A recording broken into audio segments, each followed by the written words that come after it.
हमरे बहुत ठंडा लगा था। ठीक बा। हाँ। हमार भतार बाहर बटे का करी। अरे तो तू हमरे भतरा से पेलवा ला। ओकर इतना मोट के बाटे, इतना मोट के और इतना लंबा के। एक बार हमें डरवाइबू ना तू पसर के दू हो जाई। तोरा भतार तुम काला करे जाई। अरे अब तोर भतार नहीं छी। ओकरा ला आदमी तो इतना रुपया उड़ा देता, तू कहता छी। बाकी बड़ा मजा आवेला एक बार करना चाहिए। तू पेलवा तो अपना भतार से। हाँ तो पेलवे करम, वो तो हमार तो है बाटे। बाकी तोरो उपाय करता नहीं तो तू पीछे हमरे सही है, ठीक हो जाई। तो कुत्ता कुतिया से मरवाला जाके, सॉरी कुतिया ना कुत्ता से मरवाला जाके। कुत्ता से काहे मरवाए हम? अगर इतना बड़ा रही अंदर अंदर खजुआ दियो में पानी छोड़ देबू। तू खजुआवा तोरे पानी छटवाला जाके। तू छटवाला ना जाके। चटवाला तू जाके चटवाई लूगा। वैसे तो याद पड़ा था। बहुत मजा आवेला। बाकी हमरे घर का कुकुर यही ला कुत्ता पोसले बानी, ओकर जीभिया कितना लंबा लंबा। तोरा भतार के हेती चके बात अगर आई तारू हमरा भतार के बानू जितना सुगराले नु उतना लंबा बढ़े जाले। तो तू कैसे सुरावेलू? अच्छा तेल लगा के इसे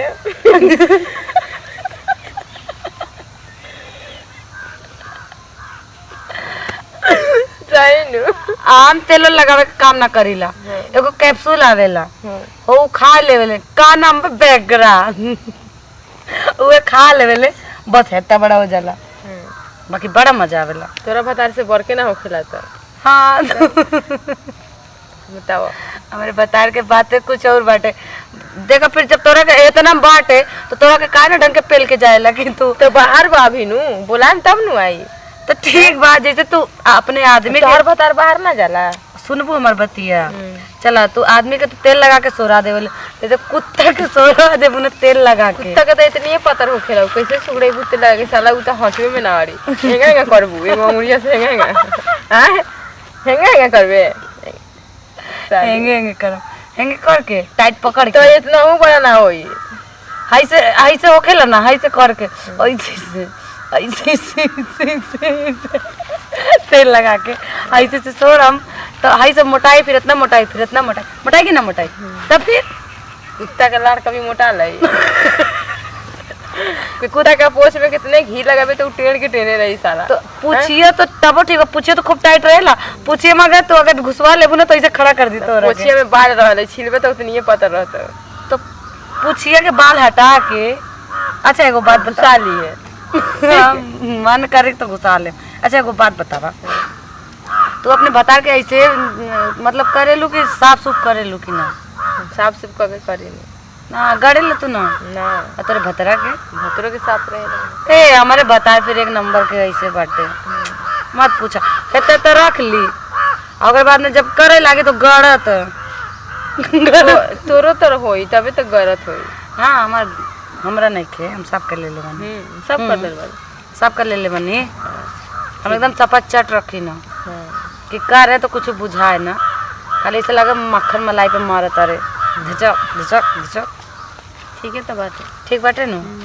अच्छा एगो बात बतावा, बोला कहूँ मतलब चोरी चुप्पे गान मरले बाड़ू कि ना? बहुत बाकी बड़ा मजा आवेला, बहुत मजा आवेला चोरी चुप्पे में।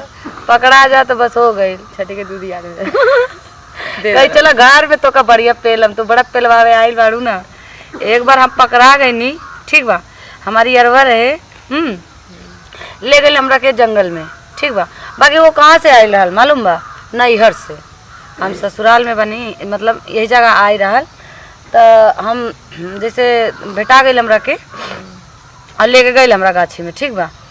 इतना मतलब कैलस वही जगह हमार भतरू गए रहे लेटरिन, अब बस वो पकड़ ले हमरा के और कहा लगले तू जब मोई ले तारू बात सुन के नींद आवता ना? नींद से जाग बोल ना, नींद नहीं आई तो बोल। हाँ तो बोला था नहीं, तो ओकरा से वो देख लेला हमरा के, तो कहा था कि अच्छा पकड़ ले दोनों को। वो नंगा होकर रहता बड़ा खड़ा हो गई माँ साड़ी ऐसे, बस दोनों को देख बाप रे बाप जो तू करत अरे न चल घरे चल। बस झोटा धर के घर ले गई और बस पटक देला हमरा के, का तोरा बड़ा बुर में आग लागल बा। बस वहाँ से तो पेलोइबे कहीं के घरे में के पेल ओ घरों में आके पेले लागल। बाप रे बाप, हम काने दोबारा कबहू न कहेम और न बुलाएम। डबल डोज मिल गई हमरा के। तब के आवाज के दिन डबल बा। डोज मिल गए उनहु पेल लगा घर लेके पेल जबरदस्ती हुआ बतावा। अब वो से का चाहिए अब आगे कुत्ता अलग जीभ से चाटेला बतावा से करवा लिए तो मन करे तो करवा ले हम का भइल कुतवा से करवा में मजा आवेला ना मजा तो आवेला उ खुद यारो दी ना ऐसे तो खुजली तो पटा जाई जो खुजली रहेला ना ऐसे रगड़ेली तो खुजली वही पटा दी का सामान ऐसे छील दे हम ना। तू बताओ अपने यार भतार के केहू के बात बतावा ना। सब ठीक बा हमरा यार भतार कहते हुए भतार बाहर बाटे और यार यार तो नैहर नैहर चल जा नैहर काहे ला नैहर जाई हम फोन से अपने बतियाइला तो हाउ काम तो ना होई ना फोनवे पर कर लीले तो उंगली घुसावे के पड़ेला कैसे ऐसे से खुजवावे लू शांत पड़ जा लागी जिया पड़ते सही करेलू ये मैडम तोरे ठीक बा उंगली से खुदिया लेवेलू भतार के याद में मतलब बहुत के हम देखले बानी ठीक बा।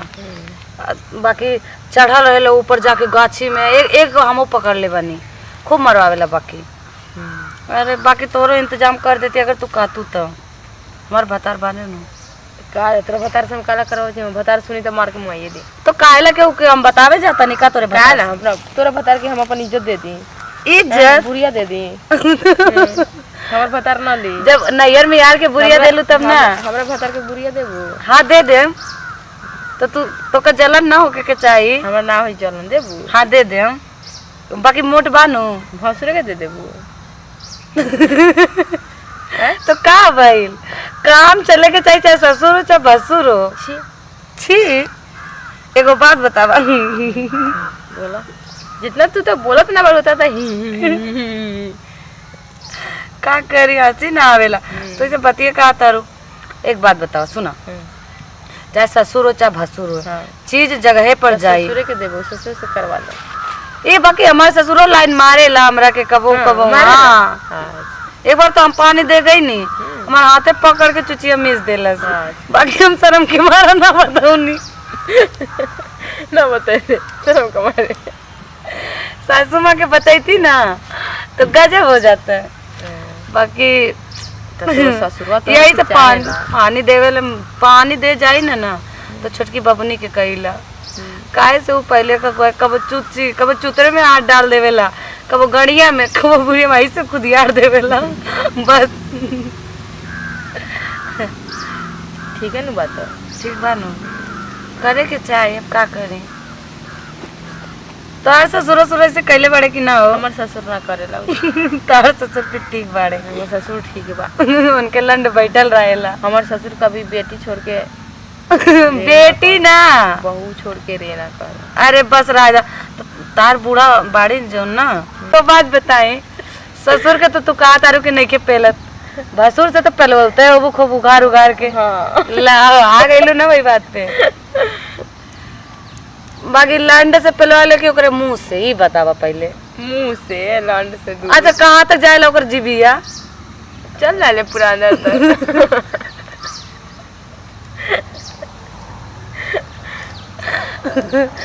ओकर तोरे मुंह में कितना जाला हमरा मुंह में जा रहा है इतना बस इतना बड़ा बोलले बात है ये से कितना जाइए वो से ज्यादा बड़ा चल जाइए तब तो बड़ा छोट बा हो इतना बड़ा को हमरे ठीक बा हमरे के इतना बड़ा बा इतना बड़ा वैसे सही और दे और ढुक है में घुस हाँ ही मैं घुस बाकी ढक के दैले वानी के देख ली तो वही घुसा दी ठीक भसुर से पहलवा ले लू ससुर से कहा तारू छी तू भी तो भसुर से पहलवा ली हम ससुर भसुर के केहू के ना छोड़ीला ठीक है तो ना छोड़े रू तो हमारा ससुरवा हमेशा खौखिया रहेला कि कब पतोइया के पाई कब गान मार ली हमर भसुरा नु लाइन मार लेला लाइन मारते मारते पटा लेलक हमरा के हाँ कहे कथी फलना बहुत बड़ा निमन बाटे हाँ बड़ी सुंदर बा हमारो ससुर ऐसे ही कहेला बाकी अब का कहीं शर्म ना आवेला बाप जैसन बाड़े लेकिन गान मार लेवेला तैयार बाड़े हो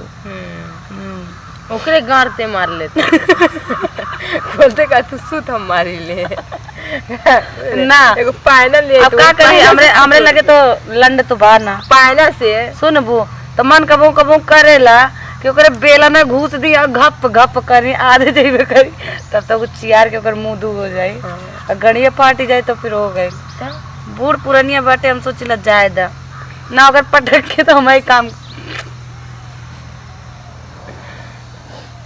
एगो बात बताओ अच्छा कितना आदमी से करवैले बड़ो कितना गिनती के कितना जे दुनिया में जितना लोग बनू सारा से दुनिया में हम गिनती करके बताओ तो तू मजा कर कै गो आदमी से करवैले बड़ो 500 500 हाँ तो तोरा से हम कमे बने कितना बताओ वही 10-15 बाप रे हमरा से और तोहर बेसी हो कितना झूठ बोलेलू ना 15 ओए 15-20 बस ऐसे ज्यादा ना हाँ 15 से 20 हो गए 20 से बस 20 से रही अब हाँ 20 बाकी बहुत हट्टा कट्टा जवान और सबके सामान हेता देता इतना मोट घुसी ना आई उई करबू बाकी बुढ़वा लोगन में बड़ा मजा आवेला ना करे में बुढ़वा में मजा आवेला जवान का में थोड़ी आवेला का ना एक उनमें तो एक खूबी होखेला बुढ़वा के तो जल्दी पानी झरेला ना चलो घरे बहुत 14 की बात हो गई तब तोरा तो बहुत खाली चोदवा ले लू पेलोड़ी में रहलू चला आज हमार मन करी तो ससुर से चोदवा ले चला बाकी